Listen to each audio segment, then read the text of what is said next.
Suara kakak apa? Suara saya apakah terdengar dengan jelas? Bisa direspon dulu. Halo, cek cek cek satu dua.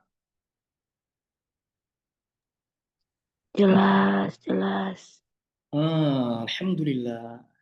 Halo teman-teman, bagaimana kabarnya hari ini? Semuanya sehat? Baik-baik saja atau sedang tidak baik-baik saja? Gimana kabarnya?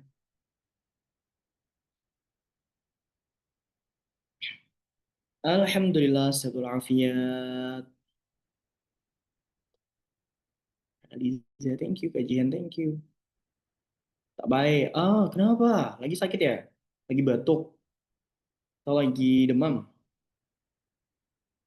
Teman-teman yang lain gimana kabarnya? Sehat semuanya? Udah lama ya kita nggak jumpa. Iya kak, tak ada suara, hilang. Oke, alhamdulillah baik. Baik buat Kak Via, semoga segera sehat, lekas sembuh, Allah pulihkan suaranya, dan semoga kesabaran dan luka yang saat ini ada di tenggorokan kamu, semoga diberikan kesembuhan oleh Allah Subhanahu Wa Taala dan menjadi sebab gugurnya dosa dan bertambahnya pahala. Insya Allah. Baik, teman-teman semua, mungkin kita langsung saja ya. Selamat datang di segmen baru Hai Indonesia yang berjudul segmen ini namanya Benah Diri.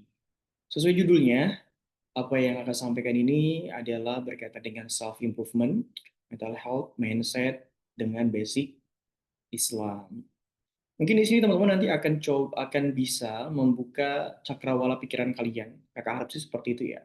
Membuka cakrawala pikiran, kemudian kalian ketika melihat sebuah masalah dalam kehidupan nyata, itu melihat dari banyak sudut pandang, sehingga kalian tidak mudah menjustifikasi atau tidak mudah tertipu atau juga tidak mudah untuk menghukumi orang lain seperti itu.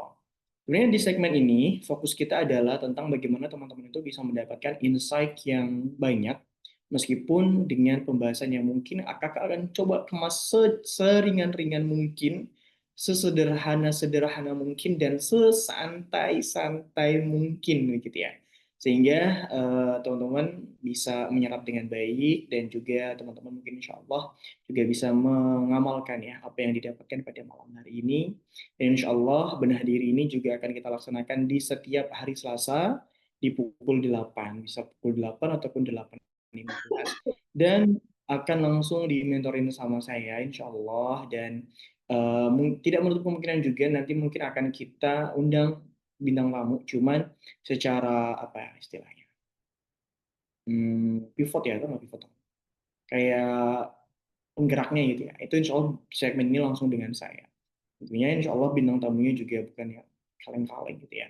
Insya Allah akan bintang tamu yang luar biasa, yang bisa membuat teman-teman tuh improve, memperbaiki diri, memiliki sudut pandang yang bagus, dan juga bisa melihat dunia ini dengan sudut pandang yang luas. Salah satu hal yang membuat aku tergerak ya teman-teman, ini cerita dulu ya, yang melatar belakangi adanya segmen ini adalah selain memang ingin membantu bersama-sama ya kita bareng-bareng membangun mindset, selain daripada itu adalah aku ingin orang-orang Islam, khususnya anak-anak muda Muslim, itu bukan hanya fokus kepada Islamnya saja, tidak menjadikan Islam sebagai agama ritual, sholat, dan gitu-gitu saja, tapi kalian juga harus paham bahwa Islam juga mengatur tentang empati, tentang simpati, tentang mental health, tentang perasaan orang lain, tentang menjaga hati orang lain, dan lain sebagainya. Sehingga Islam itu bukan hanya sekedar sebagai ritual saja, tapi juga bisa berdampak positif kepada lingkungan sekitar kita. Begitu. Ya, mudah-mudahan teman-teman tidak bosan ya. Setiap Selasa, insya Allah ketemu dengan saya selalu. Dan pembahasan-pembahasan yang baru, dengan insight-insight baru yang insya Allah akan teman-teman dapatkan di setiap hari. Oke, apakah sudah siap? Jadi santai saja. Kalau mau sambil ngemil juga bisa, sambil makan juga bisa, sambil ngopi juga bisa. Kelasnya santai karena kakak ingin mengemas kelas ini seringan-ringan mungkin, tapi tetap impactful kepada teman-teman semua. Gimana? Udah siap? Coba kasih emoticon api dulu deh kalau udah siap. Coba, coba, coba.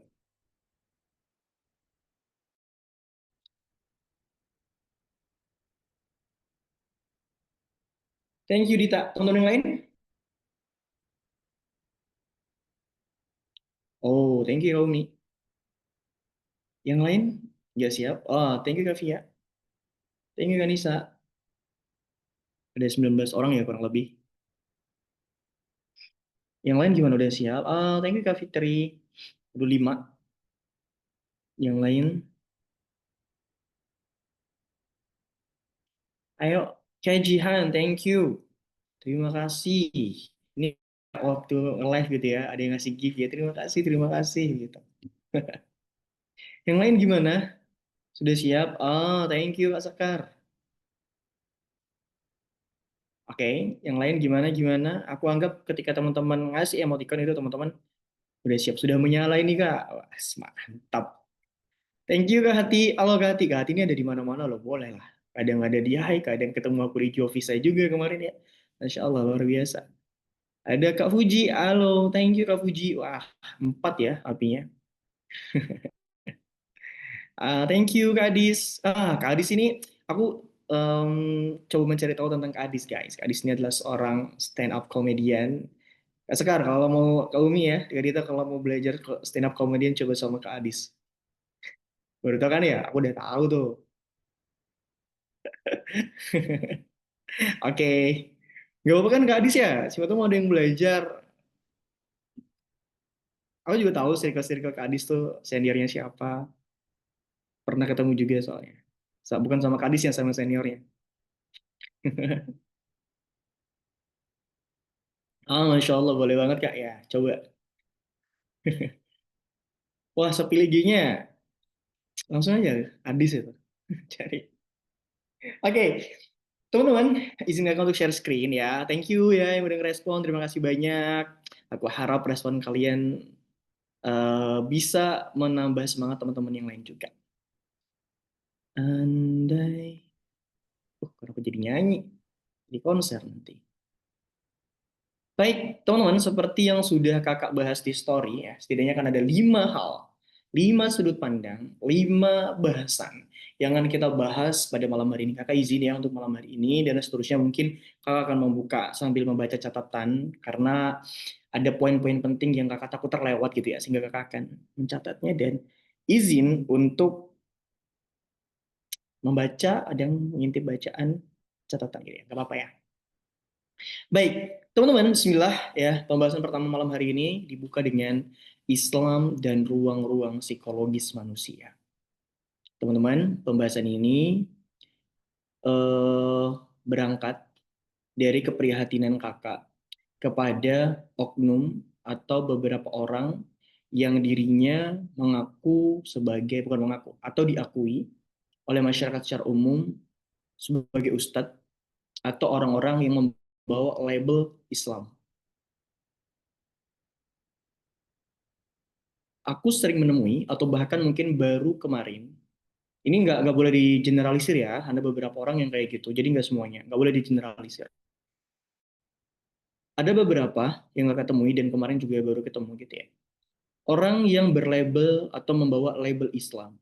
Akan tetapi tingkahnya, tingkah lakunya itu justru menurut saya yang membuat orang lain jadi tidak menghormati dia atau mungkin menjauh daripada Islam bahkan.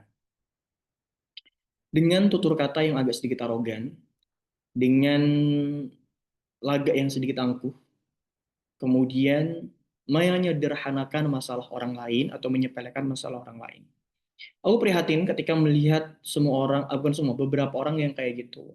Dan yes, penilaian teman aku bagaimana yang saat itu ada di situ, kok gini ya? Itulah kenapa aku, terus dia bilang gini, itu kan lebih baik kayak aku gitu ya. Orangnya biasa aja, ngomongnya ceplos-ceplos, tapi nggak kan ngomongnya nyakitin kayak dia ya. Nah, yang bikin sedih adalah teman-teman, orang itu sudah membawa label Islam. Gitu. Dan orang awam melihat itu justru menjadi sebuah pembenaran untuk dirinya tidak menggunakan label Islam pada dirinya sendiri begitu. Atau tidak membawa nilai-nilai Islam di dalam dirinya. Miris bukan ketika kita melihat tokoh agama yang seperti itu. Teman-teman, mungkin kita pernah mendengar kayak kalimat eh, itu hanya oknum gitu ya, nggak semuanya kayak gitu gitu. Oh, itu bukan agamanya, tapi hanya orangnya. Itu betul sekali. Akan tetapi orang awam tidak melihat di situ. Orang awam akan melihat bahwasanya, oh kamu udah hijrah, oh kamu udah sering kajian, oh kamu udah sering ngaji. Yang dilihat oleh mereka bukan yang Islamnya, tapi kamu. Kenapa? Karena kamu sudah membawa label Islam pada diri kamu di aktivitas-aktivitas keseharian kamu. Which is, ini menjadi nilai plus dan minus di masyarakat. Orang-orang yang paham akan melihat kamu itu sebagai sosok yang Masya Allah yang baik. Gitu. Akan tetapi, bagi orang-orang yang awam, ketika kita melakukan kesalahan, itu yang diserang bukan diri kita sendiri, tapi juga orang lain. Nah, selain daripada itu, kita juga sering melihat orang-orang, orang Islam, atau mungkin diri kita sendiri ya, coba teman-teman introspeksi gitu. Menyepelekan orang-orang yang tengah berjuang menghadapi masalahnya dengan penilaian-penilaian yang jauh dari empati. Contoh sederhana yang mungkin teman-teman seringnya.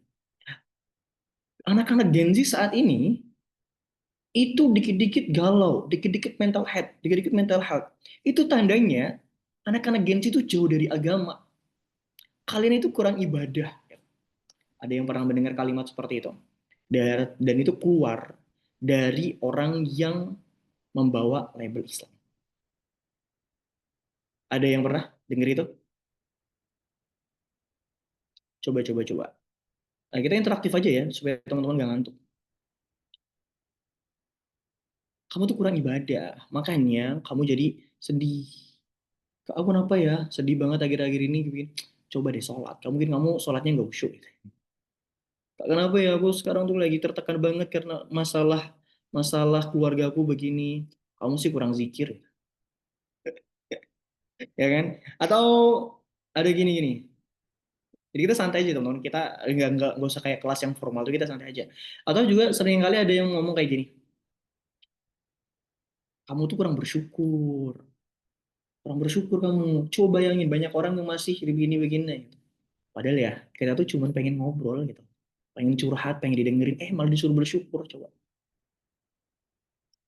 Ya kan? Nah, apakah itu Islam yang sebenarnya Pak kita? Apakah Islam yang kita kenal adalah Islam yang seperti itu? Dan faktanya banyak. Kenapa itu bisa terjadi? Nah, ini harus teman-teman harus tahu. Dan teman-teman harus tahu, dan ini coba jadikan introspeksi. Kenapa itu bisa terjadi? Yes, because. Karena orang yang menyampaikan itu hanya melihat masalah yang kita alami, itu dari perspektif mereka. Hmm? Melihat masalah yang kita alami itu dari perspektif mereka tanpa melibatkan empati kepada kita.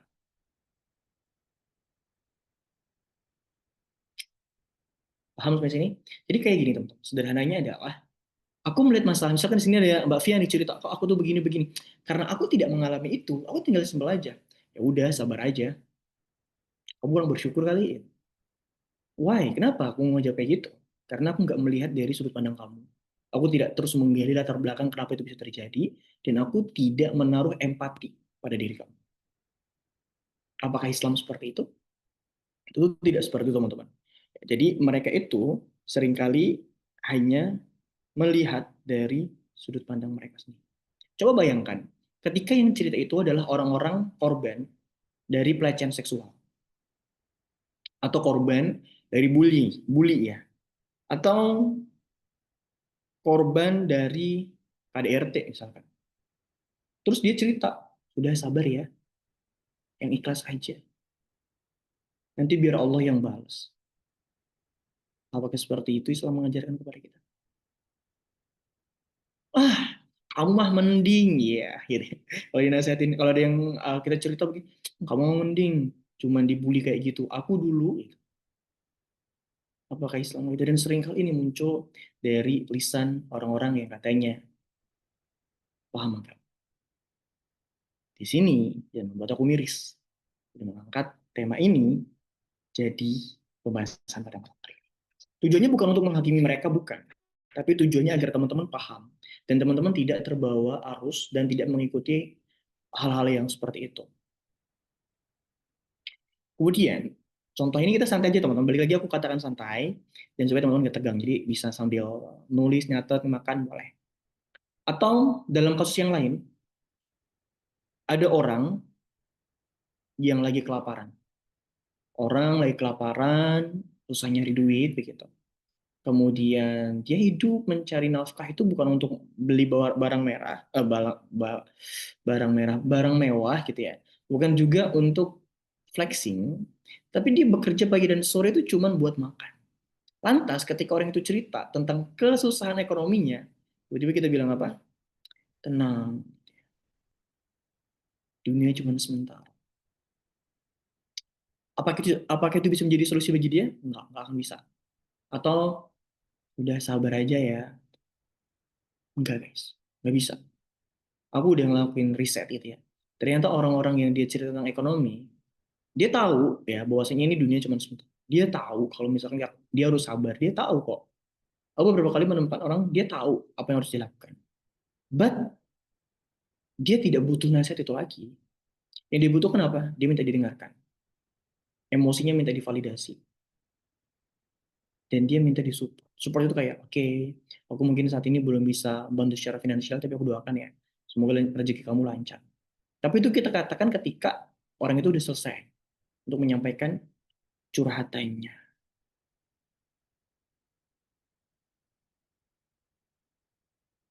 Atau mungkin nasihat yang sering kita lakukan kepada orang-orang yang tanda kutip kekurangan harta, itu kita bilang bersyukur aja. Kamu hari ini masih bisa makan.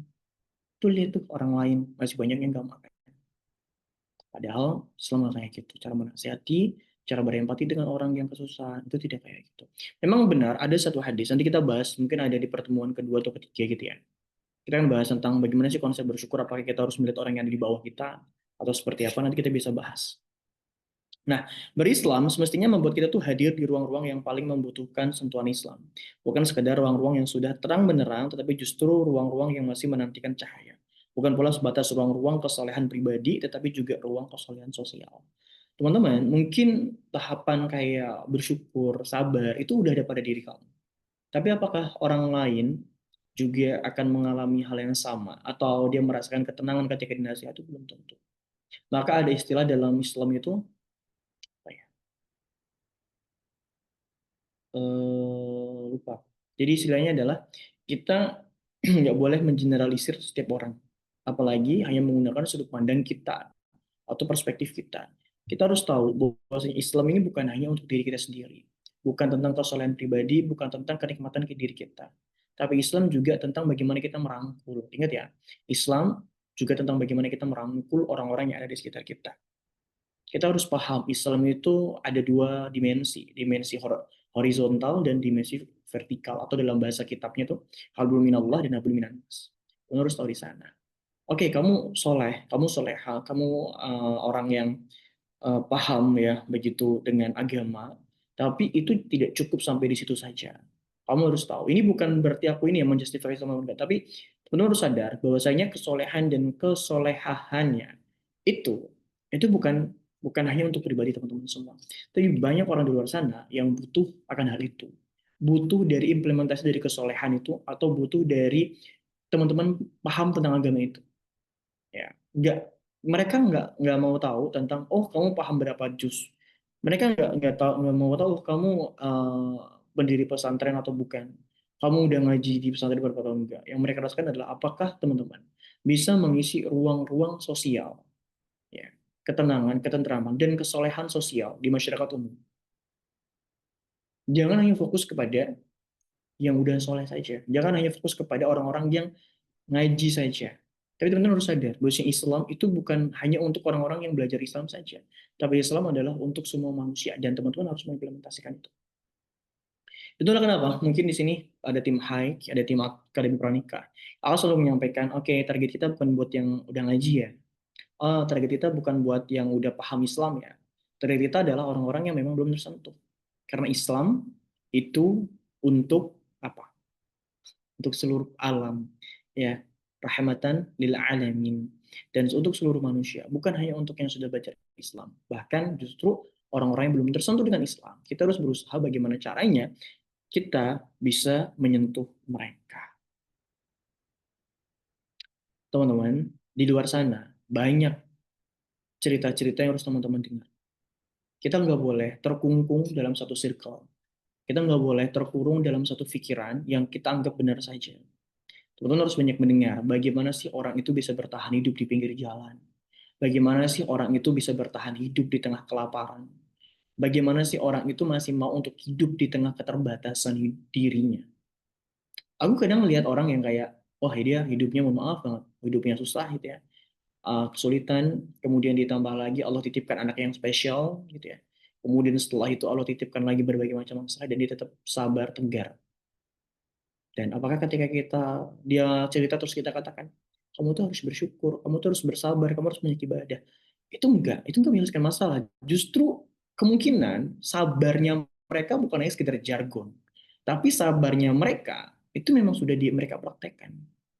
Maka hindari untuk mengatakan hal itu. Ya. Islam itu harus bisa mengisi ruang-ruang psikologi sosial juga. Bukan hanya tentang kita. Mungkin ya kita kenal diri kita sholat, zakat, puasa, haji, is done, selesai sampai situ. Diri kita. Apakah Islam hanya untuk itu? No. Islam itu ada dua dimensi ya, vertikal dan horizontal. Yang tadi kakak bilang ya, hablum minallah dan hablum minanas. Which is di sini, mungkin mengajak teman-teman semua, bahwasanya Islam hadir bukan hanya untuk mereka yang sudah soleh dan hidupnya baik-baik saja. Islam juga ada untuk memeluk kita yang terluka, tersakiti, trauma, tertekan, tertindas. Untuk mereka yang juga kelaparan, untuk mereka yang juga mengalami kesulitan, untuk mereka yang hidupnya juga kekurangan, untuk mereka yang mungkin tanda kutip mereka yang sering maksiat pun, mereka yang sering meninggalkan sholat, mereka yang sering minum minuman khamar, bahkan untuk mereka yang mungkin saat ini mereka menjadi pelacur. Islam itu untuk kayak gitu, bukan malah sebaliknya. Dan aku cukup miris ketika orang-orang tidak memahami itu. Orang-orang yang dikatakan sebagai aktivis dakwah tapi tidak memahami itu. Memandang jijik orang yang masih pacaran. Memandang jijik orang-orang yang masih riba. Memandang jijik orang-orang yang masih berzina, tanda kutip pelacur. Aku cukup miris guys. Why? Islam gak kayak gitu. Islam itu memandang semua umat, semua manusia itu sama.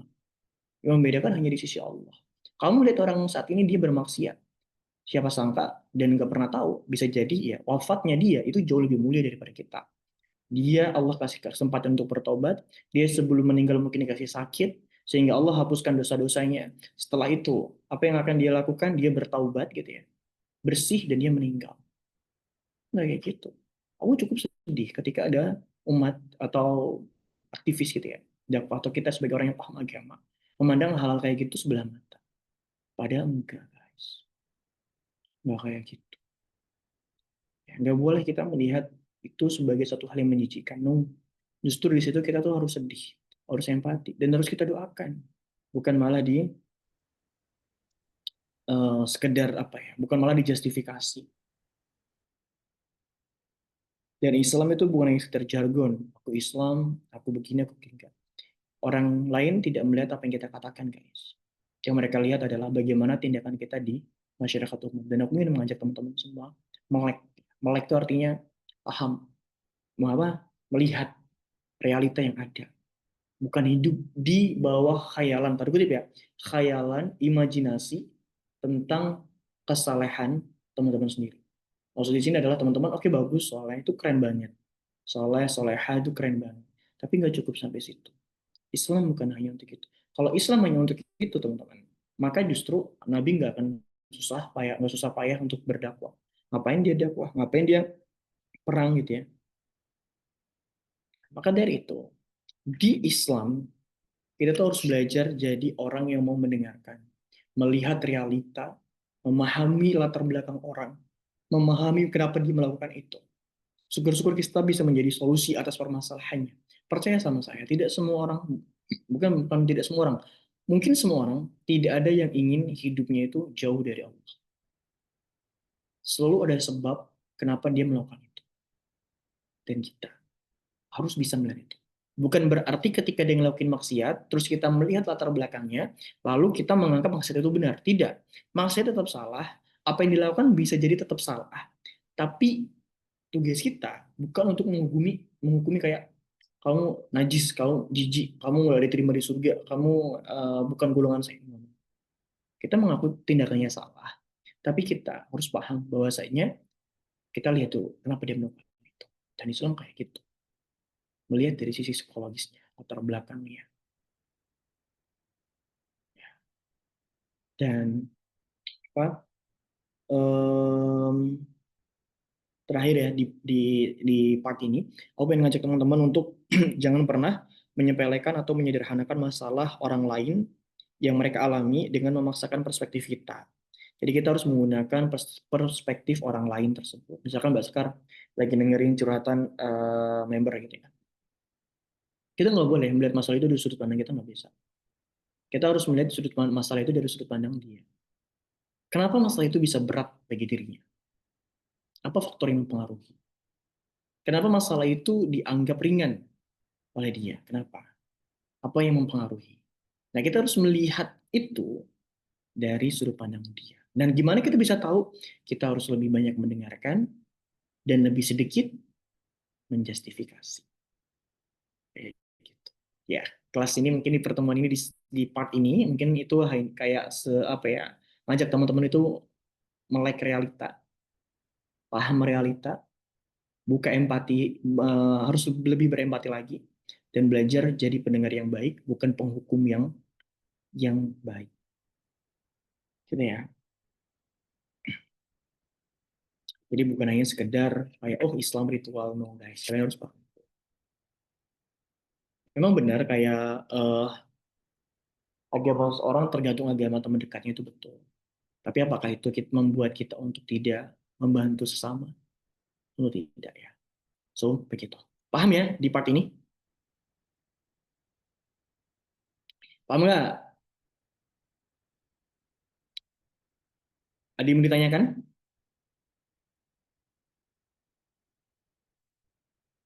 Ada yang mau ditanyakan nggak?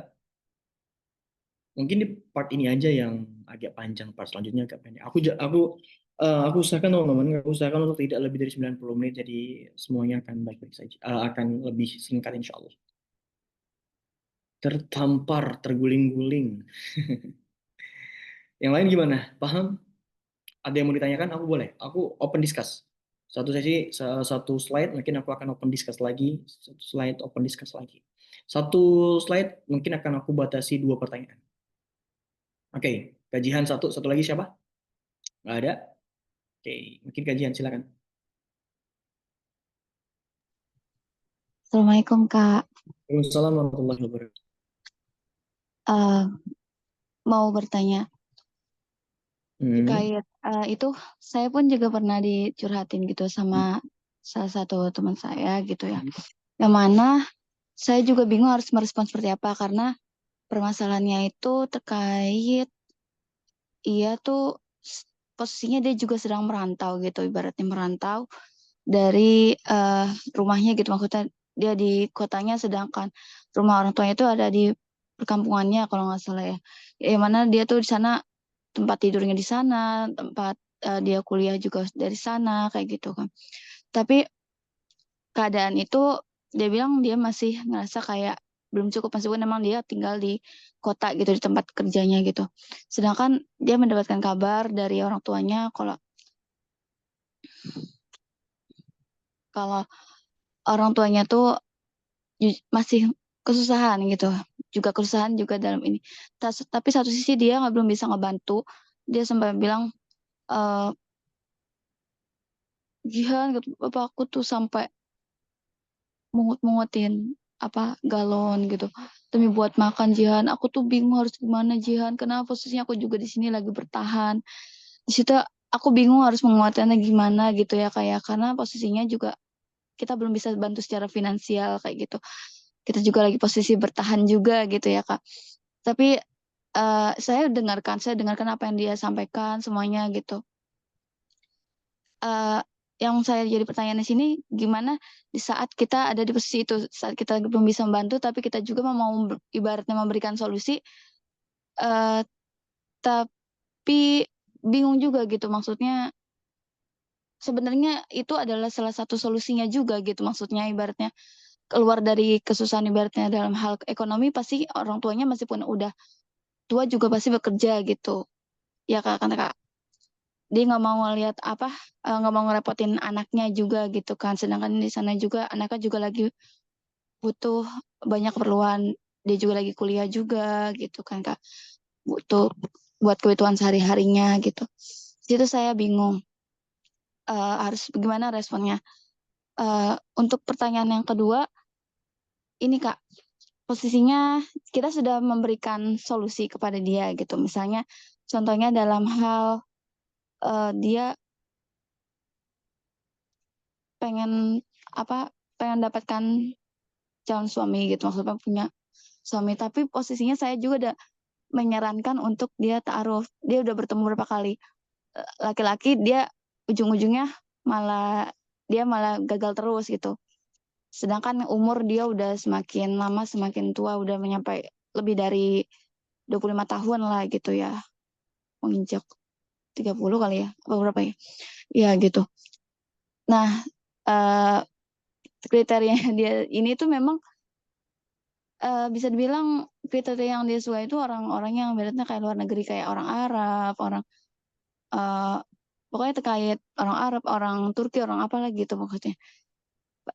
Nah, di situ saya bingung harus bagaimana lagi karena satu sisi juga saya juga udah memberikan solusi, udah mendengarkan dia dengan baik juga gitu. Tapi satu sisi dia belum mendengarkan apa yang kita omongkan gitu, Kak. Maksudnya belum mau mencoba, dia kayak masih, apa ya, dia malah pengennya tuh karena dari kegagalannya dia ini sekarang belum ketemu sama laki-laki gagal terus gitu, Kak. Dia malah bilang mau lanjut S2-nya di luar negeri aja gitu, biar nanti ketemu jodohnya di sana. Ya kalau bilang, ya nggak apa-apa sih, tapi kan kalau misalnya emang Kakak udah siap banget gitu kan, buat menikah dan posisinya, eee, Kakak udah ngerasain kecewa gitu. Jadi mungkin ini salah satu aku bilang gitu, sesuatu cara Allah nunjukin kalau mungkin, Kakak menjemput, eee, cinta itu mungkin kurang dengan kurang di jalan ridhonya Allah gitu, maksudnya gitu. Mungkin Allah pengen nunjukin Kakak tuh untuk menjemput, pasangan itu di jalan yang lebih benar gitu. Nah, menurut Kakak apakah yang saya sampaikan ini, eee, salah atau kurang tepat bahasanya atau bagaimana ya, Kak? Dan sekian dari saya. Assalamualaikum warahmatullahi wabarakatuh. Assalamualaikum warahmatullahi wabarakatuh. Baik, pertanyaan pertama ya, berkaitan dengan aku agak sedikit bingung ya, ketika si doi ini, si mbaknya ini, dia ada keinginan melanjutin kuliah di luar negeri, sedangkan orang tuanya masih kesulitan makan sampai mungut-mungut galon. Aku boleh tahu dulu nggak latar belakangnya seperti apa? Dia ada keinginan kuliah di luar negeri itu kenapa? Apakah memang realistis atau hanya angan-angan saja? Dan apakah memang saat ini dia di dekat kamu itu ya atau kerja atau apalah itu se semenyedihkan itu gitu loh sampai nggak bisa ngebantu orang tuanya untuk makan. Ya, kalau untuk itu sih sebenarnya itu dia tuh dia baru ibaratnya kayak keinginan dia mau S2 di luar negeri gitu maksudnya. Jadi ibaratnya dia mau ngumpulin uang gitu maksudnya buat supaya bisa kuliah di luar negeri. Sedangkan kalau masalah dia finansialnya, jujur memang, eee, di mana tuh dia kuliah juga di-backup dari perusahaannya gitu kan. Nah, untuk kebutuhan sehari-harinya bahkan bisa dibilang, di bawah dari UMR lah gitu, Kak, gitu.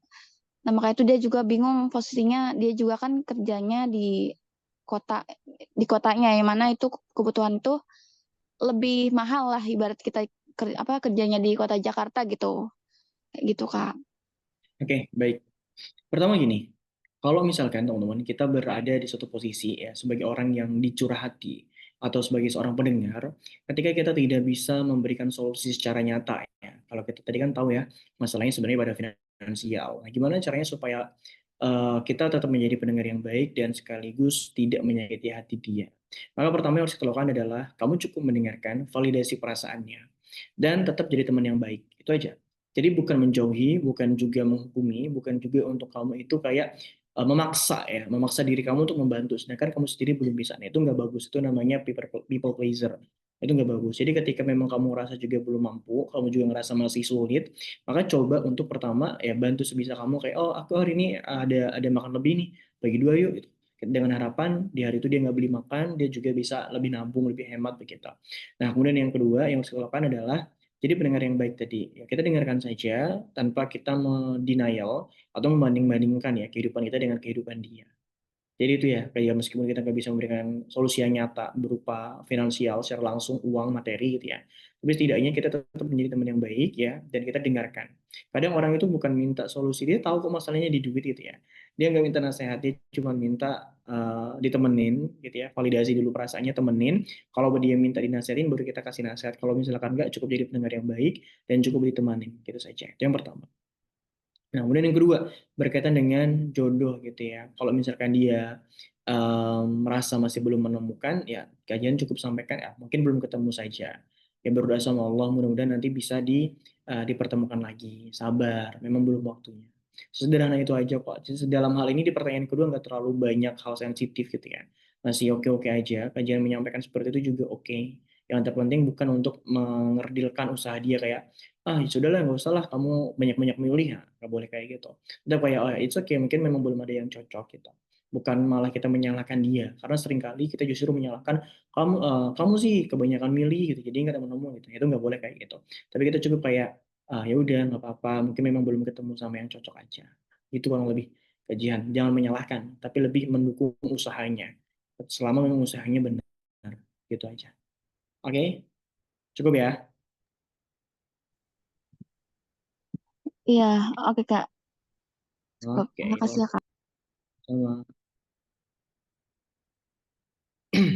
Pembahasan kedua malam hari ini tentang ini masih berlanjutan ya dengan yang tadi teman-teman. Itu kesalahpahaman tentang mengasingkan diri. Teman-teman pernah nggak dengar istilah guroba? Asing apa ya? Maknanya itu mengasingkan diri, tapi dalam konteks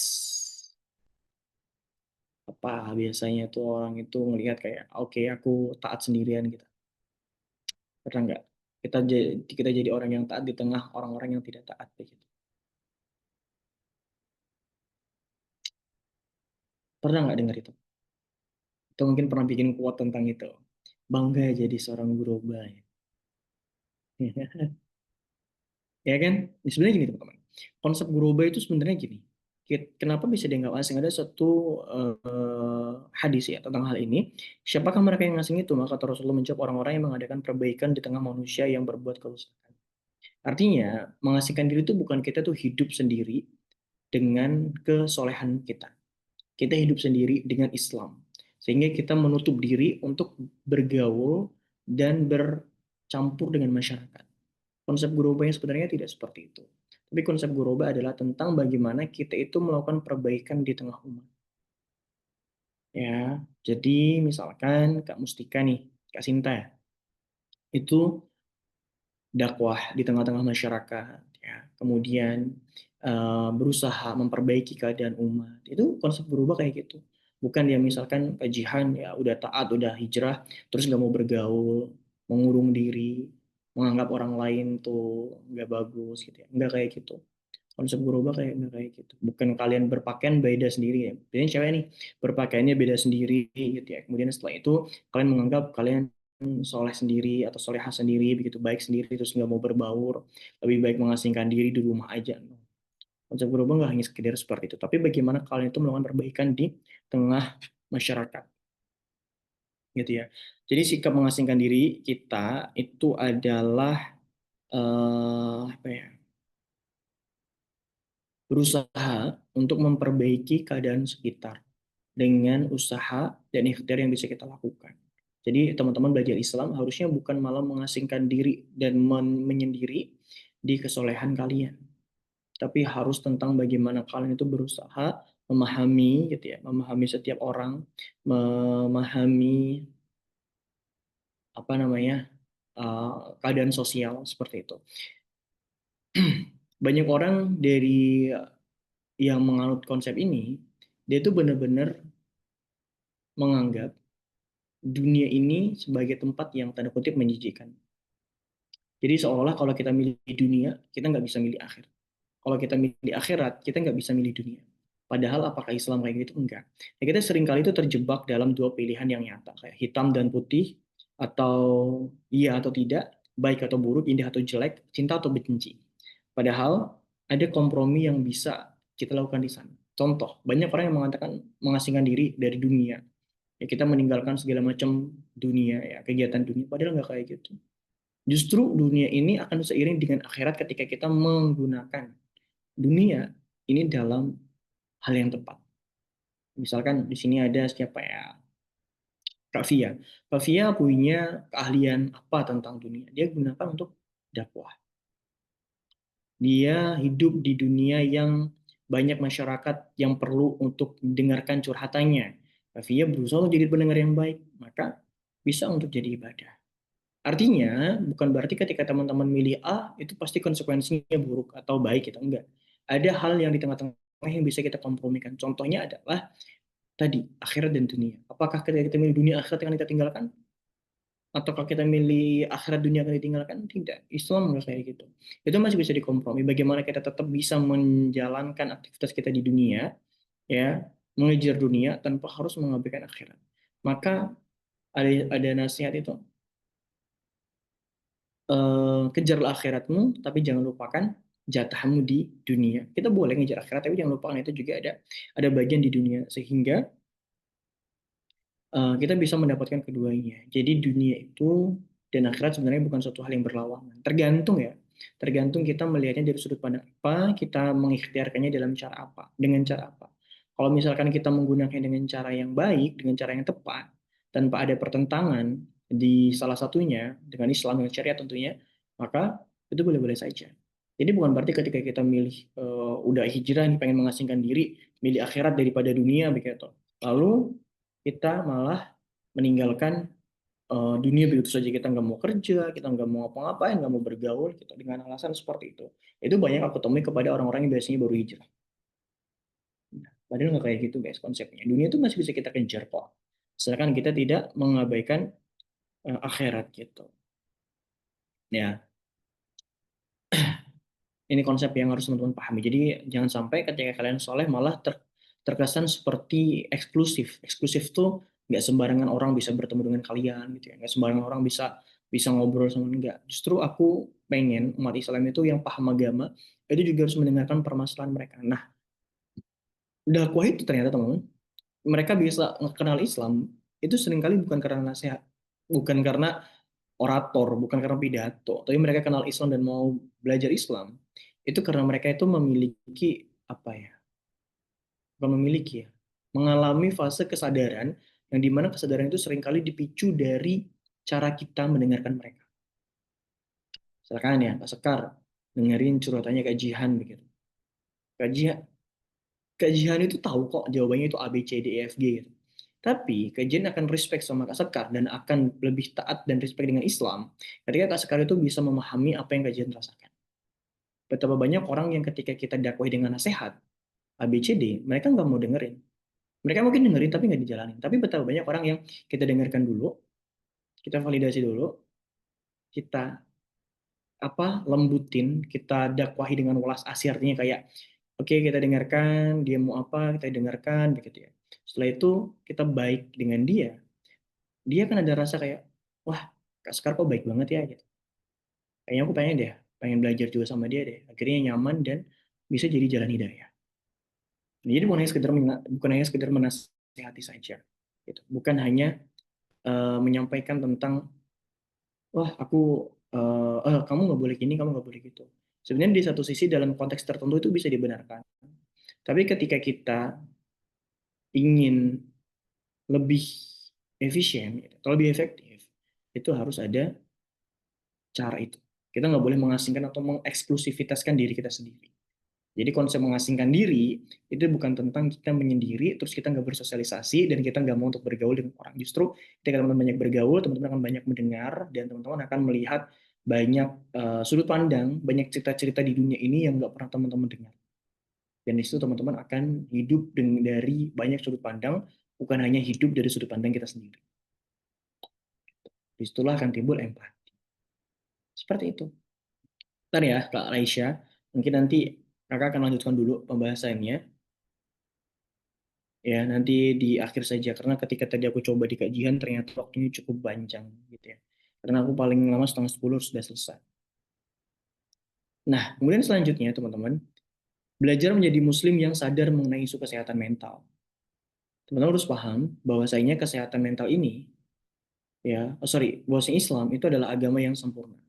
Agama yang sempurna yang bukan hanya mengajari kalian sholat, bukan hanya mengajari kalian puasa, tapi juga mengajari kalian tentang bagaimana memahami kesehatan mental, memahami orang lain, ya, dan juga ajaran yang mengajarkan kita tentang membagikan maslahat atau kebaikan bagi semua orang.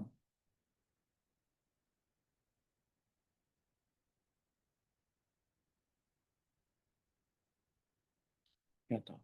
Dan kesehatan mental, teman harus sadar, ini bukan suatu hal yang diada-adakan, atau mungkin ada yang berpikir kayak, wah kesehatan mental mental hati ini adalah cara Barat untuk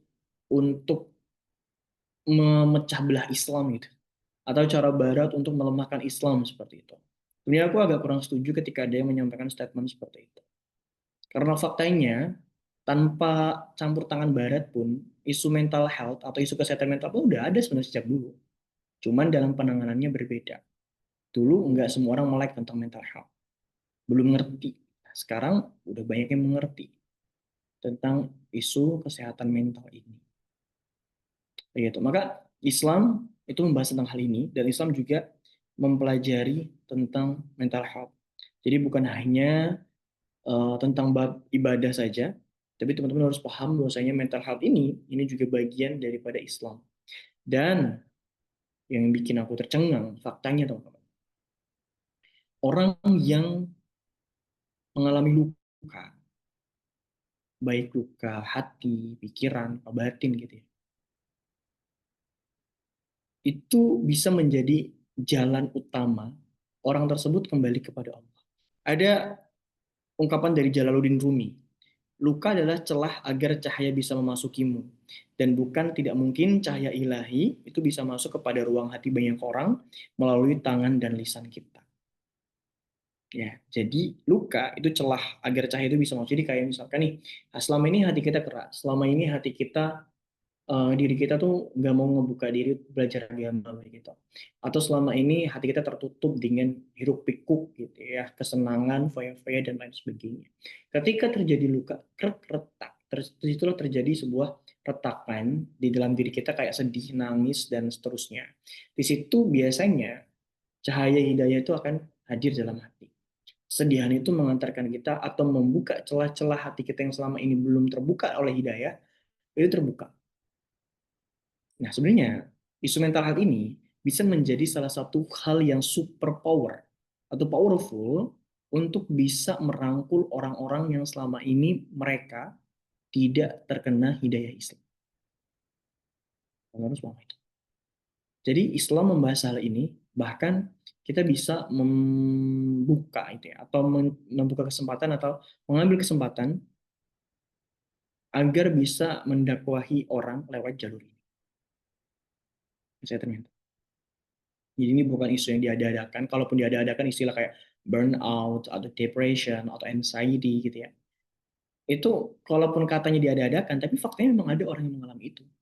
Atau mungkin teman-teman juga ada yang mengalami hal itu. Sehingga dalam hal ini isu kesehatan mental itu memang ada, dan Islam membahas hal itu, dan Islam bisa menjadi solusi atas hal itu.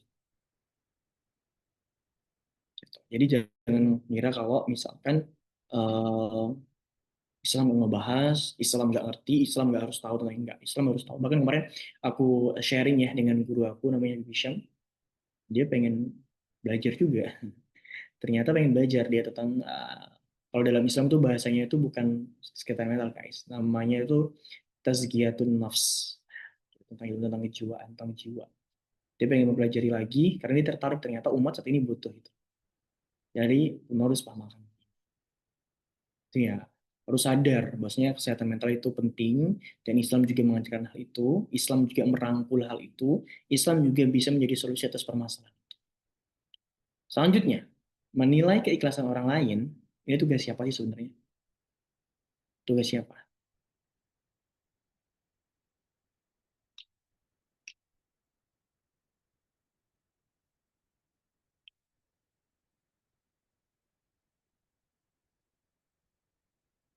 Ya, teman-teman pernah lihat gini nggak? Sebentar. Salah satu hal yang miris adalah banyak saat ini guru-guru ya di sekitar kita itu yang memiliki gaji yang kecil, memiliki gaji yang kecil. Ketika guru itu memiliki gaji yang kecil, apa kata orang-orang? Wah, berarti kamu kalau masih menginginkan gaji yang besar, kamu itu ngajarnya nggak ikhlas ya, gitu. Atau mungkin em, ada yang mengatakan kalau nggak mau gaji kecil nggak usah jadi guru, kalau nggak ikhlas nggak usah jadi guru. Pernah nggak dengar teman-teman kayak gitu? Atau jadi guru ngaji gitu? Kok guru ngaji minta ini bayaran, gak ikhlas yang ngajarnya?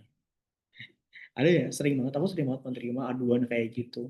Padahal ya, atau kerja nih, oh, kamu kerja kok nggak loyalitas banget, nggak ikhlas ya kerjanya. Ya Allah ya. Padahal teman-teman, faktanya nggak kayak gitu. Ini bukan perihal ikhlas atau tidak ikhlas gitu. Ini ada perihal lain. Nanti kita bahas. Atau mungkin perempuan yang menerima kekerasan domestik dari suaminya, ya, baik kekerasan fisik, seksual, verbal, maupun kekerasan ekonomi.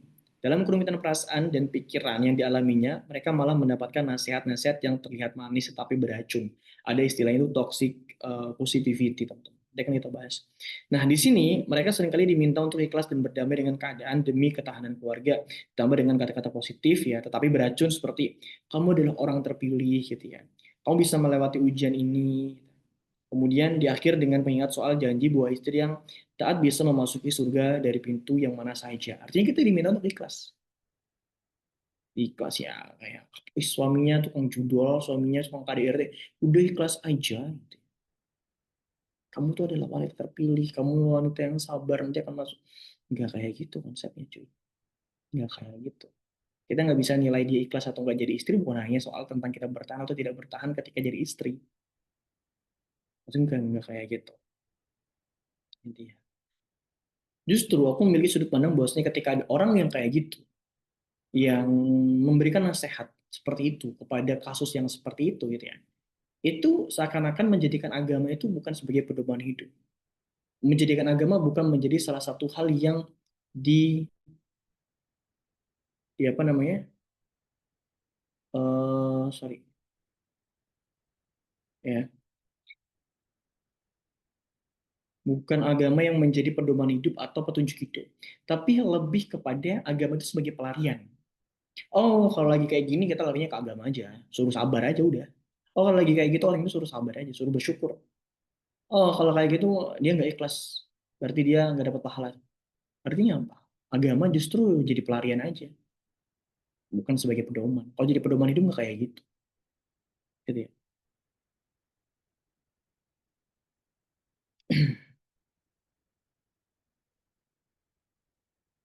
Atau mungkin kita yang Islam kayak diambil jalan pintas ya kak. Bukan ambil pintas sih bahasanya, kayak pelarian. Pelarian itu sebagai pelampiasan gitu. Gitu. Jadi kayak jika kita menderita, jika kita diperlakukan tidak adil ya cukup relakan saja, relakan saja. Nanti kamu dapat pahala. Betul, kamu dapat pahala. Tapi apakah itu akan tepat ketika itu menimpa seorang istri yang di KDRT atau dizolimi secara nafkah ataupun seksual oleh suaminya? Itu tidak tepat kalau kalimat itu disampaikan. Itu benar, dia dapat pahala. Tapi apakah itu tepat ketika disampaikan kepada kasus yang seperti itu? Maka jawabannya tidak tepat. Tidak tepat. Dia masih punya pilihan untuk melanjutkan rumah tangganya atau tidak. Atau melanjutkan ke ranah hukum atau tidak. Jadi bukan untuk bersabar. Nah, teman-teman harus paham hal ini. Jadi kita nggak boleh untuk menjustifikasi orang itu ikhlas atau tidak ikhlas gitu ya dalam hal-hal kayak gini. Oh, berarti kamu ikhlas ya jadi istri, kok melayani suami, oh kok sama suami kayak gitu ya. Enggak, kita harus melihat 360 derajat itu melihat semuanya. Nggak boleh kita hanya melihat dari sudut pandang kita sendiri begitu.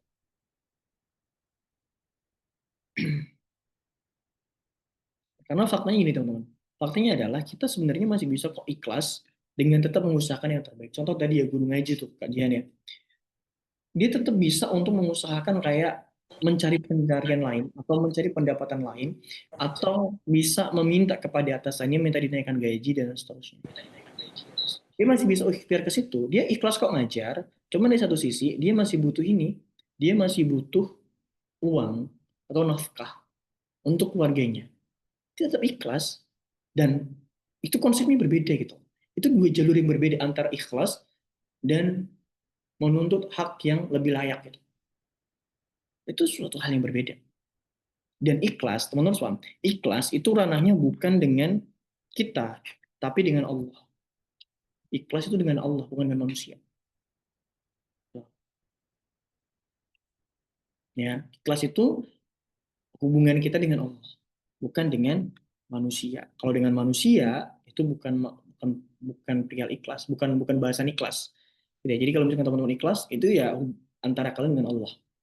Ibadah hati antara kalian dengan Allah.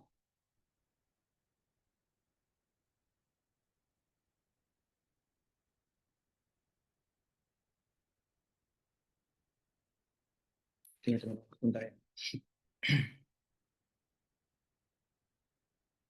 Itu guys.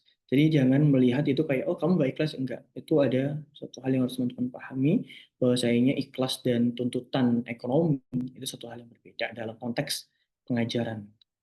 Konteks yang berbeda. Dia bisa ikhlas. Dan ikhlas itu yang mengetahui dirinya dengan Allah. Bukan kita sendiri. Bukan manusia yang lain. Jadi jangan pernah ngatain, oh kamu gak ikhlas. Yang tahu ikhlas atau tidak, itu hanya Allah dengan si pelaku. Si orang tersebut. Gitu. Jangan sampai justru kita mengambil alih tugas Tuhan. Kita mengambil alih tugasnya Allah. Apa tugasnya Allah? Ya, melihat hati orang lain atau menghakimi hati orang lain. Menghakimi niat orang lain kayak kita menghakimi orang ini nggak ikhlas, orang ini ikhlas itu ya. Itu sering kali kan karena kita apa namanya? Sok tahu gitu ya tentang isi hati orang lain. Nah, itu nggak boleh kayak gitu.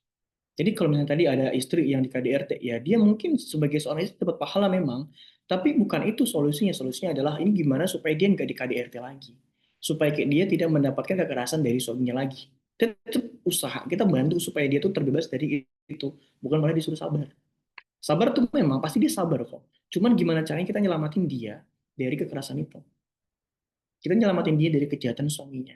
Bukan malah sabar ya, kamu nanti akan dikasih pahala. Ya, tahu dia tahu gitu ya. Cuman bukan itu solusinya. Kalau dia minta bantuan ya dibantu, bukan disuruh sabar guys. Gitu. Jadi nggak boleh menilai keikhlasan orang lain hanya karena mungkin dia protes, mungkin dia curhat, mungkin dia menceritakan sesuatu, itu bukan berarti dia nggak ikhlas. Tapi bisa saja dia hanya ingin menyampaikan masalahnya dan pengen dengar dari teman-teman perihal solusinya seperti apa begitu. Oke. Dan yang terakhir, Tuhan tidak melarangmu bersedih. Ada satu cerita, namanya Nurul. Oke, supaya relate mungkin jangan Nurul ya. Siapa ya di sini ya? Siapa siapa siapa namanya? Coba coba. Siapa? Ada yang mau usul nama di cerita ini?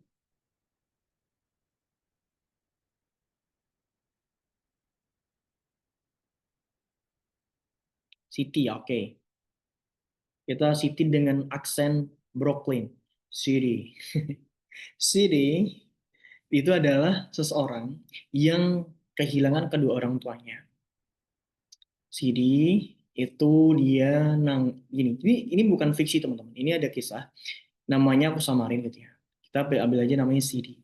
Sidi ini ditinggal oleh kedua orang tuanya dan orang tuanya ini meninggal ya teman-teman. So, jadi bukan ditinggal merantau atau apa, orang tuanya memang meninggal dunia. Nah, ketika orang tuanya meninggal dunia sedang ketika dia sedih, ketika dia hendak dimakamkan, justru si Sidi ini mendapatkan nasihat atau mendapatkan kalimat yang sangat-sangat menurut aku tidak bijak sekali. Apa kalimatnya? Sudah, jangan sedih gitu ya. Atau sudah, jangan nangis, sabar gitu ya. Kalau kamu nangis nanti di akhirat orang tua kamu jadi sedih gitu. Dan akhirnya si CD ini dia sambil menggigit bibirnya, menahan agar tidak keluar air mata, menahan agar tidak menangis, yang berujung pada gumpalan emosi yang lebih besar yang akan nanti dia mungkin bisa dia apa tuangkan atau bisa dia luapkan seperti itu. Kan pernah dengar ya, kalau ada teman kita yang meninggal atau mungkin kita mengalami kesedihan, udah jangan nangis gitu. Udah Siti, kamu jangan nangis ya. Biasa saja gitu, atau mungkin sudah Siti kamu jangan nangis, nanti orang tua kamu di sana jadi nangis gitu. Which is it's not solution, and then itu nggak bijak guys, sangat sangat tidak bijak. Islam nggak kayak gitu. Boleh nggak sih kita sedih? Boleh nggak sih kita menangis? Justru itu boleh banget. Bahkan Rasulullah pun ketika kehilangan orang-orang tersayangnya, beliau itu pun nangis. Beliau nangis, beliau sedih. Itulah kebiasaan di negara kita atau di lingkungan kita yang mengabaikan emosi-emosi negatif, gitu ya. Ya, jadi kayak padahal gini, teman-teman, energi negatif seperti sedih, gitu ya, marah, kecewa karena kehilangan, itu hal yang wajar dialami setiap manusia. Itu anugerah dari Allah loh. Kamu bisa tanya deh ke psikolog yang manapun, pasti akan bilang ragam emosi yang saat ini kita rasakan, it's a normal, ya, that's part of human. Itu bagian daripada manusia dan itu anugerah dari Allah. Allah ngasih emosi itu bukan berarti kalian itu tidak boleh untuk emosi. Emosi ini bukan hanya sedang sekedar marah ya guys, tapi sedih, nangis, jijik ya, itu bagian daripada emosi. Dan Allah memberikan itu kepada kita. Maka ketika ada teman kita yang mau nangis karena masalahnya, itu jangan disuruh diem, nggak apa-apa. Nangis aja selama nangisnya tidak berlebihan. Jadi lebih kayak kita pupuk, kita peluk, nggak apa-apa nangis. Jangan diomongin, "Dede, jangan nangis." Enggak guys, nggak boleh kayak gitu. Ya, nangis itu adalah bagian daripada anugerah Allah. Jadi kita nggak boleh toxic positivity, menganggap semuanya positif dan kita nggak boleh memiliki emosi negatif. Nah itu nggak kayak gitu. Nah, mirisnya, atau mungkin kebanyakan dari kita menganggap orang yang mengasosiasikan emosi negatif seperti sedih gitu ya, atau nangis lah kita anggap, itu justru diasosiasikan, bukan diasosiasikan, disimpulkan orang ini memiliki mental yang lemah atau orang ini itu cengeng, nggak kuat gitu ya. Padahal nggak semuanya kayak gitu. Ya, orang yang menangis bukan berarti mentalnya itu lemah, dan orang yang tidak menangis juga bukan berarti mentalnya kuat. Beda. Ya. Dan banyak juga konten-konten kreator aku lihat yang mengatakan jangan bersedih gitu ya, jangan nangis. Padahal, padahal menurut penelitian juga, nangis itu justru akan membuat kita lega. Nangis itu membuat kita lega. Pernah nggak teman-teman ketika ada masalah nangis, jadi-jadinya gitu ya, sendirian di bawah bantal di tengah malam ditemani lagunya Rosa mungkin gitu ya. Terus tiba-tiba setelah nangis ngantuk tertidur. Besoknya lebih lega. Ada yang pernah kayak gitu? Kalau teman-teman nggak pernah, aku pernah. Jadi menurut Profesor William Frey, ya, ahli tangis dari Amerika Serikat, air mata yang dikeluarkan saat kita sedang emosional itu mengeluarkan hormon namanya endorfin, gitu ya. Dan endorfin adalah senyawa kimia yang diproduksi otak atau neurotransmitter bahasanya, yang berfungsi untuk meredakan rasa sakit dan memberi rasa tenang. Jadi kalau lagi sedih, kenapa gini teman-teman? Ini masya Allah sekali, balik lagi ya. Ini tuh aku tuh ini aku senangnya belajar biologis, psikologis. Itu masya Allah banget. Ketika kan ini ya, nangis itu sering kali terjadi ketika kita sudah tidak bisa menahan rasa sakit yang ada, gitu ya. Kita gak bisa menahan kesedihan ataupun suatu hal yang menyakitkan kita atau yang membuat kita kecewa atau membuat kita merasa kehilangan, kita akan nangis gitu ya. Coba teman-teman, aduh, aku selalu excited sekali untuk gitu ya, kayak kayak Allah itu udah, kamu gak kuat nih, gak kuat, udah nangis aja, nangis nangis. Ketika Allah kasih air mata, Allah kasih ini, kayak Allah tuh pengen tahu kalau kamu udah gak kuat, udah nangis aja, nanti habis nangis kamu reda kok gitu, kamu lebih lega kok, kamu kan lebih ringan gitu, ya kan? Bener nggak? Bener nggak, coba coba respon dulu, kalian nanti ngantuk kayak didongengin. Kakak udah coba bikin style kayak ngobrol biasa ya, jadi kayak kita ngobrol di warung kopi. Bener, iya bener kak, iya kan, kayak gini loh, coba teman-teman, ini menurut ini kita saintis ya, maksudnya berdasarkan dengan data, berdasarkan dengan studi yang dilakukan oleh Profesor Frey, Profesor William Frey, ahli biologis dan kebetulan dia ahli tangis juga, mengatakan ketika orang itu menangis mengeluarkan hormon endorfin, yang dimana endorfin ini bisa meredakan rasa sakit gitu dan memberi rasa tenang. Kayak, oh kamu nggak kuat nih kehilangan, kamu udah nggak kuat nih ngerasain sakit kehilangan orang tua atau kehilangan teman atau kehilangan someone gitu ya, seseorang gitu. Ya udah nangis aja, ya nangis aja. Kata Allah gitu, nangis aja. Nanti kalau nangis aku keluarin, kalau kamu nangis nanti akan keluar hormon endorfin, dan hormon endorfin itu akan mengurangi rasa sakit kamu, dan kemudian setelah itu kamu jadi lebih tenang.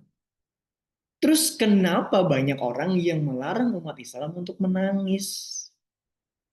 Selama nangisnya itu bukan berlebihan ya, kayak nangis banting-banting barang kayak gitu juga nggak diperbolehkan. Itu namanya zolim ke diri sendiri, dan itu memang tidak sehat ya yang kayak gitu.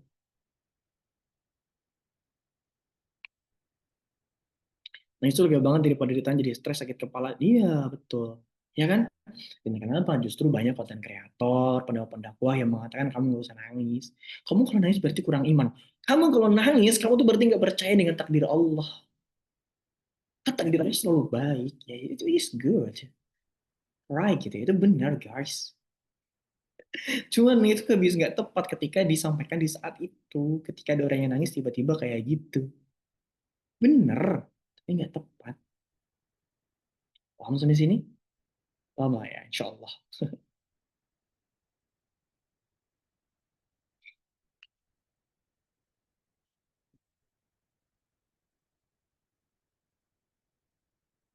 Itu ya.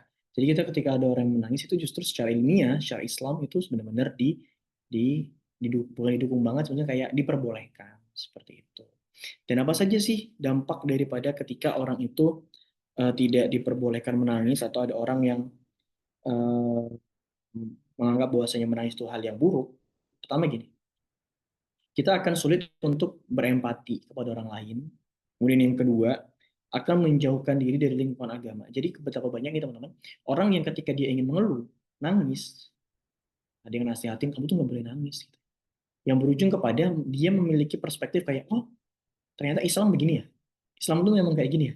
Kemudian dia akan melampiaskan, karena nggak boleh nangis, ya udah akan mencari pelampiasan yang lain. Itulah larinya kepada hal negatif. Hal negatif kayak misalkan minum minuman keras, mencari ketenangannya di sana. Bukan ngerokok sih masih khilafiyah ya, kayak minum minuman keras, narkoba itu misalkan, atau hal negatif lainnya. Jadi dia mencari sebuah ketenangannya di sana, gitu. Ya, jadi dia mencari lingkungan atau rumah untuk dia mengadu tentang kesedihannya, tentang tangisnya itu di tempat-tempat yang negatif. Jadi normal ya kalau mudah menangis, karena ada sebagian orang tuh bilang, ya normal, it's normal guys, normal. Jadi ada satu kutipan yang bagus banget teman-teman, ini di catatan aku. Jadi bersedih bukanlah pertanda kurangnya iman, bukan pula bukti kelemahan jiwa seseorang. Sebaliknya menahan kesedihan bukanlah pertanda kekuatan atau keperkasaan. Kalau memang itu suatu hal yang memang bikin nangis, why not? Justru ya, menurut pendapat beberapa para ulama, nasihatnya mengatakan kalau kita mudah nangis itu artinya hati kita mudah tersentuh. Kamu lihat ya, orang-orang yang lembut hatinya, orang-orang soleh itu ya, itu akan ketika melihat umat ini nggak baik-baik saja, dia akan mudah tersentuh, dan mungkin para ulama itu akan sering menangis di dosa-dosanya.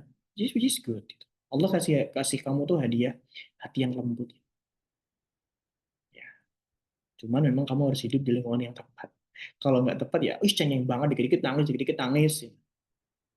Padahal nangis itu adalah tanda kepekaan hati kita terhadap perasaan yang kita rasakan. Kadang kesel sama diri sendiri kok perasa banget. Justru perasa itu bagus sebenarnya. Apalagi kalau perasa itu digunakan di tempat yang tepat, kayak kita nolong orang, atau kita sedang apa namanya eh ngerasa banyak maksiat gitu. Kita pengen bertobat, kita nangis, perasa, which is good, gitu loh guys. Ya, katanya nangis bisa melembutkan hati yang keras. Iya, betul betul, betul, betul itu. Kenapa orang yang bertobat itu nangis? Iya, karena dengan dia menangis, hatinya akan lebih lembut dan lebih bisa menerima hidayah. Pernah denger gini, laki-laki nggak boleh nangis, padahal laki-laki juga, ya manusia, laki-laki juga manusia, kenapa nggak boleh nangis? Boleh. Cuman ya karena laki-laki gengsi, jadi nggak ditunjukin di tempat umum aja. Nangis, banyak laki-laki nangis. Gitu ya guys ya. Nah, itu 5 pilar yang kita bahas malam hari ini. Mulai dari bagaimana Islam itu harusnya menjadi sebuah solusi di tengah masalah psikologis di tengah masyarakat gitu ya. Kemudian setelah itu kita juga belajar tentang bagaimana sih konsep mengasingkan diri yang benar, ya bukan mengasingkan, gak mau bersosialisasi dan tidak mau membantu orang, gak mau belajar memperbaiki keadaan masyarakat, tidak. Kita juga belajar tentang bagaimana keikhlasan itu bekerja ketika ada seorang guru ngaji yang belajar, yang meminta gaji yang layak, itu bukan berarti dia ikhlas, cuma dia sedang memperjuangkan haknya agar lebih layak lagi, dan itu normal, dan itu boleh. Kita nggak boleh menjustifikasi kalau orang-orang seperti itu tuh adalah orang-orang yang tidak ikhlas, nggak boleh kayak gitu. Dan kita juga sudah belajar tentang kesedihan, apakah Islam nggak boleh sedih, dan sebenarnya boleh-boleh saja gitu ya. Ada ayat kan la tahzan gitu ya, innallaha ma'ana, itu benar, jangan sedih karena Allah itu bersama kalian. Itu bukan untuk, kita harus pahami, jadi gini, memahami dalil itu jangan hanya tentang tekstualnya saja, tapi kita harus memahami dalil secara kontekstual, jadi konteksnya dalam hal. Nah itu mungkin nasihat untuk diri kita sendiri, nah itu boleh, tapi kalau untuk orang lain ya itu belum tentu bisa gitu. Jadi kita kalau lagi sedih ya udah baca itu, kayak Allah bersama kita sebagai pengingat ya. Tapi apakah itu akan tepat ketika kita menyampaikan kepada orang lain yang saat itu sedang kehilangan orang tuanya, mungkin sedang kehilangan sedih. Tentu itu belum tentu tepat. Maka perlu dilihat lagi konteksnya gitu ya. Oke, teman-teman. Jadi 5 hal tadi mudah-mudahan menambah insight kalian malam hari ini. Jam berapa ini? Oke, 21.27. Kita tanya jawab 10 menit, 5 menit saja, 5 sampai 10 menit lah ya. Setelah itu kita close karena kakak janji nggak akan lebih dari 90 menit gitu ya. Jadi supaya tetap ringan dan teman-teman bisa lebih enjoy dalam menerima ini. Ada 2 pertanyaan masuk ke kakak lewat jalur pribadi. Kakak izin untuk bacakan ya guys. Oh sorry, aku tutup dulu. Tutup dulu biar lebih luas sebentar ya guys ya. Gitu. Jadi benah diri ini ya kayak gini. Kita bahasnya akan santai, kayak ngobrol, kayak podcast ya. Tapi aku harap teman-teman tetap mendapatkan insight gitu ya dari setiap pertemuannya.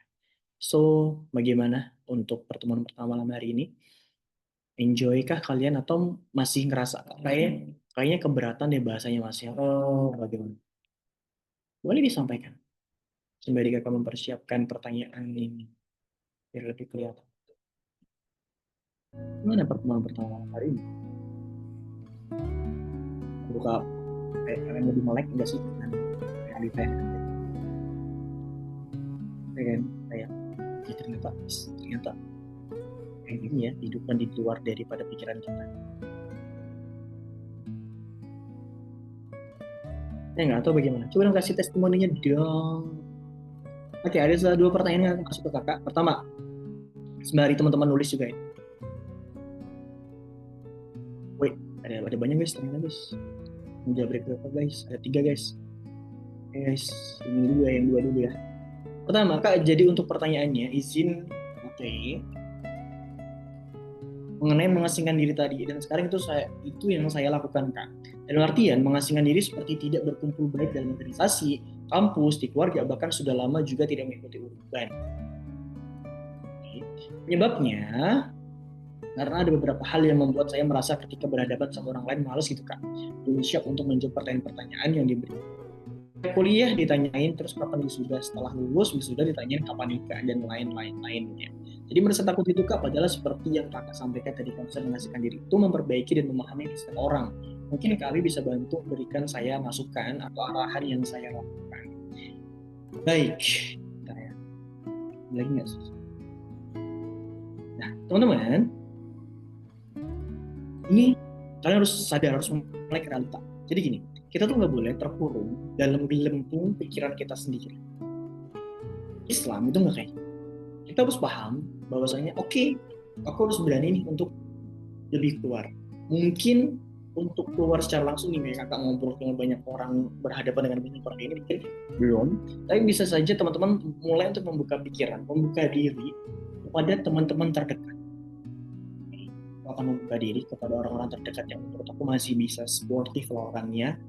Dia mau cerita aku bisa dengerin, aku cerita dia bisa dengerin gitu ya. Kita mulai buka pelan-pelan sampai nanti kamu berani untuk lebih luas, tampil lebih luas, tampil ke lebih banyak orang, gitu ya. Jadi kamu tidak terkurung dalam film yang kamu buat sendiri. Gitu. Pertanyaan yang kedua, mengenai menilai keikhlasan Kak, mengenai ketika dia lakukan KDRT pada seorang ibu, dan itu bisa ada pilihan lain mau dipertahankan atau ditinggalkan. Lalu bagaimana Kak dengan argumen-argumen mempertahankan hubungan rumah tangga demi anak? Sedangkan anak sudah tidak menyetujui, bahkan sudah tidak rela melihat seorang ibu masih ada hubungan status dengan ayahnya tadi. Salahkah seorang ibu yang mempertahankan hubungan rumah tangga itu, tapi anaknya menderita karena harus menyaksikan keributan ini? Dan bagaimana Kak cara menyelamatin seperti yang Kakak sampaikan? Baik, pertama, aku tidak setuju dengan statement mempertahankan rumah tangga hanya demi anak. Jadi kalau kalian mempertahankan rumah tangga demi anak, itu bukan dengan kalian bertahan di hubungan yang toksik. Tapi bagaimana kalian itu memperbaiki hubungan? Misalnya gini, oke, aku bertahan nggak mau cerai sama kamu, aku nggak mau pisah, gitu ya, kasihan anak-anak kita, tapi kita perbaiki aja hubungannya. Kalau ada etikat untuk memperbaiki, ya itu which is good. Jadi suami dan istrinya sama-sama memperbaiki supaya tidak terjadi keributan-keributan lagi gitu. Tidak terjadi keributan-keributan lagi. Tapi kalau masih tetap ribut dan tetap bertahan dengan alasan itu, maka alasan itu tidak menjadi alasan yang tepat. Namanya sampai sini. Nah, jadi walaupun dia ingin bertahan demi anak, harus tetap diperbaiki hubungannya. Kalau masih tidak memperbaiki hubungan itu, maka itu bukan bertahan demi anak, tapi bertahan demi ego saja. Karena anak mana yang siap melihat, mendengar ayah ibunya berantem setiap hari? Justru itu akan menjadi tekanan batin bagi anak tersebut. Akan menjadi trauma masa kecil yang bisa bertahan hingga dewasa kepada anak tersebut. Terus bagaimana cara menyelamatinya, Kak? Pertama, harus ada kesadaran dari ibunya dulu. Kalau ibunya memang mau diselamatin, aku bantu. Kalau dari ibu tetap mau bertahan, ya kita nggak bisa apa-apa sebagai anak. Karena ya bagaimana mungkin kita bisa memberikan intervensi ya ke orang tua kita. Jadi lebih baik kayak kita tuh kasih tahu, ma ini nggak sehat loh, ma ini tuh nggak baik loh, mama mau bertahan di sini. Kalau ini bantu mama dong untuk keluar dari baru kamu bantu. Hukum, kalau ada bukti ya ayah kamu mukul ibu kamu atau ada suami yang kalian ada bukti video atau visum, maka itu akan bisa menjadi bukti kuat di pengadilan untuk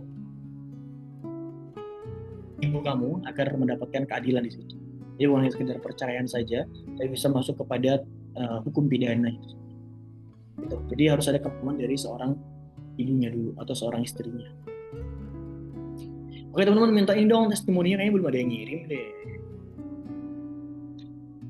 Pertanyaan ketiga, ada yang bertanya tapi minta untuk diwakilkan tapi tidak apa ini? Oh, tidak menyebut nama. Bagaimana menurut pendapat kakak tentang seseorang yang dia mencoba untuk mengubah sifatnya karena suatu masalah yang dihadapi keluarganya? Misalnya yang awalnya dia cerita tapi karena suatu masalah yang sangat mempengaruhi mentalnya, batinnya dia selalu memendam di itu sendiri.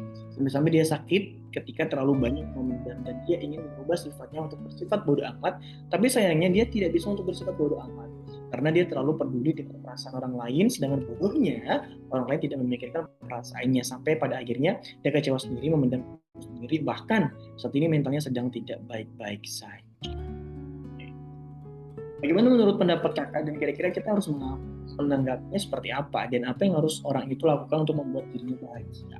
Pertama teman-teman, aku tidak menormalisasikan atau tidak menyarankan untuk teman-teman dalam sebuah permasalahan yang mana itu mengganggu kesehatan mental. Artinya, aku lebih menyarankan teman-teman untuk bercerita, curhat, ngobrol, sharing. Makanya kan sekarang banyak banget ya tempat-tempat untuk sharing, ngobrol, cerita, dan itu benar-benar sangat-sangat dibutuhkan oleh banyak orang. Justru ketika sebuah emosional itu terkumpul menjadi satu, itu menjadi bola salju. Bola salju ya, kalau turun dari atas bukit sampai ke bawah itu semakin ada dan semakin besar. Dan ketika itu menabrak sebuah realita, atau kalau dalam bola salju itu menabrak bukit juga atau menabrak bebatuan, maka emosi itu akan pecah, dan pecah itu membuat kamu merasa sakit yang lebih sakit daripada kamu ceritakan atau membagikan atau sharing kepada orang lain ya tentang apa yang kamu rasakan. Nah, tentunya kepada orang lain itu harus memang orang yang bertanggung jawab, orang yang paham dengan kamu dan kamu percaya. Artinya orang yang memang bisa dipercayalah, bukan orang yang sembarangan. Karena aku kemarin waktu sharing di Jovisa mendapatkan satu cerita yang lucu banget dari audiens ya. Jadi si cewek ini, jadi ada dua cewek, ada cewek dia punya sahabat namanya siapa ya, aku lupa. Jadi intinya ini, dia cewek punya sahabat cewek juga. Nah ketika si cewek ini dia cerita kepada si temennya tentang laki-laki yang dia sukai, malah si cewek ini, si temennya ini bilang, nggak boleh pacaran itu dosa loh, nanti begini begitu. Intinya mendukung untuk tidak pacaran. Tapi di belakang ternyata si cewek tadi yang menasehati justru malah pacaran sama laki-laki itu gitu. Which is ini ada istilahnya tuh apa ya?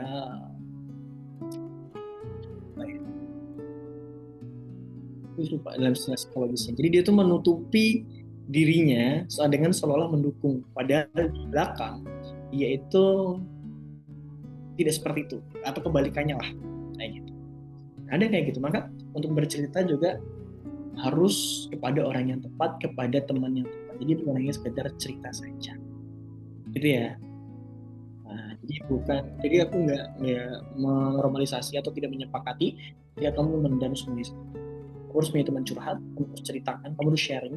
Atau mungkin kalau kamu masih kesulitan untuk membagikan secara langsung, kamu bisa journaling ya, kamu bisa menulis, kamu bisa menyampaikan apa yang ingin kamu sampaikan di tulisan kamu. Gitu.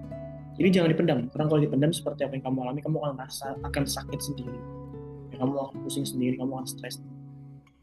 Itu ya kak. Barakallah. Enjoy kak, tapi kakak boleh pelan-pelan nggak ngomongnya. Aku ketinggalan YouTube-nya daging semua. Oh oke, next time aku ngomong. Enjoy kak, jadi lebih paham mindset yang seharusnya bagaimana dalam persodi. Sangat insightful kak, jadi belajar untuk lebih bijaksana lagi dalam hidup. Segmen ini enjoy tapi relate semua kak, kayak semuanya tuh ya emang ada dan terjadi di sekitar. Belajar dari penyampaian kakak, cerita teman-teman dan emang diajak mikir. Suka dengan segmen ini baru kalau kak. Oke, ditunggu kelanjutan. Tentu kalian akan, aku ada ini sebenarnya di segmen kedua, di episode kedua ada sebuah konsep bersyukur yang harus teman-teman sadari. Aku sampaikan di sini aja. Nanti kalau minggu depan aku sampaikan lagi mungkin ya aku akan sampaikan, tapi aku akan sampaikan di malam ini juga sebagai penutup lah ya. Spoiler episode 2 gitu ya pembahasannya. Teman-teman, pernah nggak kalian melihat konten orang lain yang sedang sedih itu makan di pinggir jalan, terus ada caption, sudahkah kamu bersyukur hari ini? Pernah nggak ngeliat? Dan ada orang yang kehujanan gitu ya, laparan, terus ada konsep, sudahkah kamu bersyukur? Ada caption kayak gitu. Ayo dong, coba yang pernah mana nih? Atau yang belum pernah juga boleh nulis, kalau belum pernah melihat itu. Nah, atau ada yang bikin konten tentang orang itu, terus teman-teman coba deh lihat orang ini, adik ini, kalian pernah nggak bersyukur? Jadi kayak sebuah konten yang didesain melihat kesedihan orang lain, terus ada tulisan sudah kamu guys, itu bukan konsep bersyukur. Dan aku sekarang sadar konten-konten itu adalah konten-konten sampah sebenarnya. Ini kita spoiler pertemuan kedua pekan depan ya. Jadi penutup itu 145. Semoga kamu bersyukur hari ini, sering banget tadi. That's sampah. Konten itu sampah sekali. Dulu aku terenyuh juga sama kayak tersentuh, oh iya ya, aku sebanyak bersyukur, tapi masih banyak orang yang suka kesedihan, orang masih yang lebih sedih daripada aku gitu ya. Terus aku dulu kayak gitu. Tapi memang ada ini teman, sebentar sebelum masuk ke sana, memang ada hadis yang mengatakan kalau kita bersyukur melihat orang yang di bawah kita. Tapi teman, bukan untuk dipertontonkan seperti itu. Bukan untuk dipertontonkan seperti itu. Konsep bersyukur itu bukan tentang kita melihat orang lain.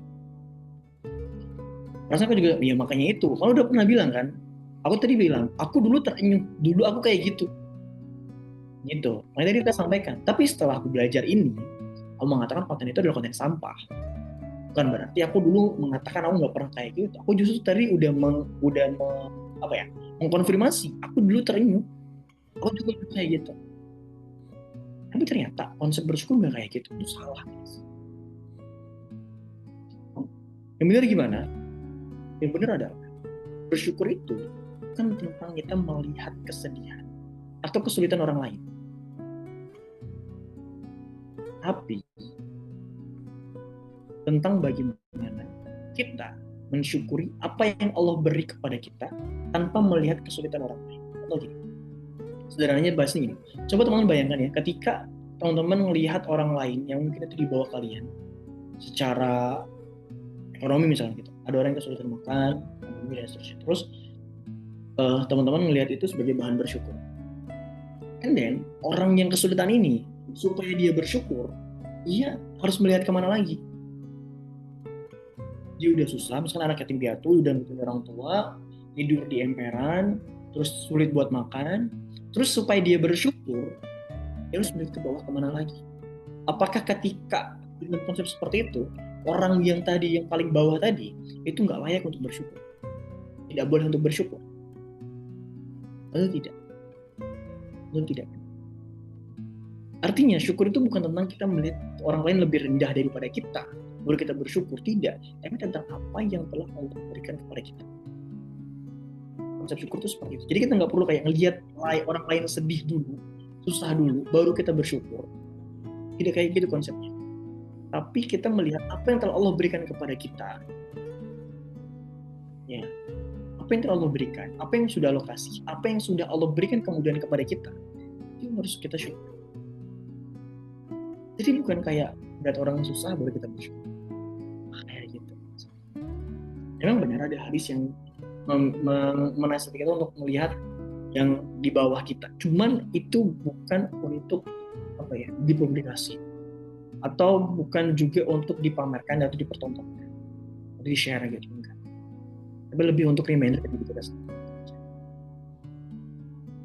Kalau kita sulit bersyukur, kita bisa gunakan cara itu. Tapi aku rasa ketika teman-teman paham tentang bagaimana kenikmatan yang Allah berikan kepada kita, kayaknya kita nggak perlu deh melihat kesedihan orang lain sebagai tempat kita untuk bersyukur. Kita saat ini masih hidup, masih beriman, masih bisa taat, itu udah bisa bersyukur. Gitu ya, artinya nggak perlu kesedihan orang lain untuk kita jadikan bahan untuk kita bersyukur. Ini sebenarnya di pertemuan kedua. Tapi aku spoiler salah satu pembahasannya akan tentang hal ini. Ya, pertemuan kedua atau ketiga gitu. Dan aku susun soalnya. So, itu teman-teman untuk pertemuan malam hari ini. Ya, terima kasih banyak. Di pertemuan pertama ada berapa? 24 orang yang stay gitu. Dari sini ada 30-an deh. Ya, karena mungkin udah mau penutupan, jadi udah pada keluar. Gitu ya teman-teman. Iya. Mudah-mudahan malam hari ini memberikan kesan yang baik kepada teman-teman semua, insight yang banyak, yang baik juga, yang bisa dipraktekkan di dalam kehidupan kita. Dan teman-teman melihat dunia ini dengan lebih luas, gitu ya. Bukan dalam gelembung pikiran yang kita buat sendiri, batasan-batasan dalam pikiran yang kita buat sendiri, sekat-sekat dalam pikiran yang kita buat sendiri. Tapi lebih kepada pemikiran yang luas, pemahaman yang jauh lebih luas, yang kemudian dari situ bisa menimbulkan sebuah empati atau sebuah hal yang bisa membuat kita memahami orang lain, dan orang lain itu bisa lebih paham tentang bagaimana seharusnya orang lain itu bersikap, sehingga mereka tidak melihat, oh Islam kok begini, enggak. Mereka akan melihat, oh ternyata Islam itu merangkul ya, Islam itu peduli ya, Islam itu baik ya, Islam itu penyayang ya. Dan ini sudah jadi, karena kalian di sini sebagai seorang Muslim, setiap kita itu adalah duta dari agama Islam. So thank you guys for tonight, and then see you next week ya. Kita akan ketemu lagi di pekan depan. Mudah-mudahan kita diberikan kesehatan, keselamatan, dan diberikan kesempatan untuk berjumpa lagi. Terima kasih banyak ya teman-teman untuk malam hari ini, dan jangan sungkan untuk membagikan ini kepada orang lain atau di story Instagram, story WhatsApp, boleh-boleh saja. Tentunya segmen benar diri ini setiap pekannya akan memberikan sudut pandang yang berbeda, berikan sudut pandang yang buat teman-teman mikir. Buat teman-teman memiliki jiwa yang lebih besar setiap hari, insya Allah.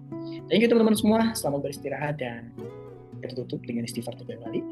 Astagfirullahaladzim, astagfirullahaladzim, astagfirullahaladzim. Dia tutup dengan doa kafaratul majelis. Syukran jazakumullah khairan buat semua. Terima kasih banyak dan selamat beristirahat. Assalamualaikum warahmatullahi wabarakatuh.